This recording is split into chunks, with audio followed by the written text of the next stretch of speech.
indeterminate climbing rose tree is a plant that will bear flowers several times a year. First, prune the rose tree to clean it up and thin it out. Keep only the most vigorous branches. After that, proceed to a flower-inducing pruning to get nicer flowers.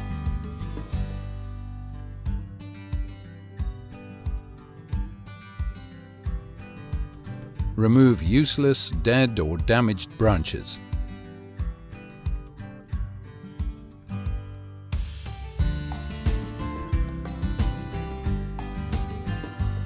Cut back to the base 1 or 2 of the oldest scaffold branches to rejuvenate the plant.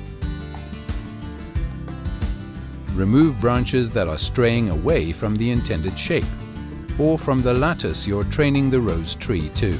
If wild wood is growing from below the graft, cut it off. Prune each secondary branch back to 3 eyes.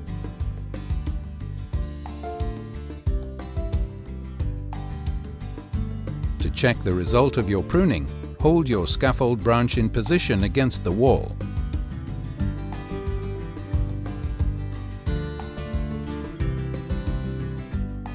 Train the remaining scaffold branches to shape your rose tree along a horizontal line. This will produce the nicest flowers.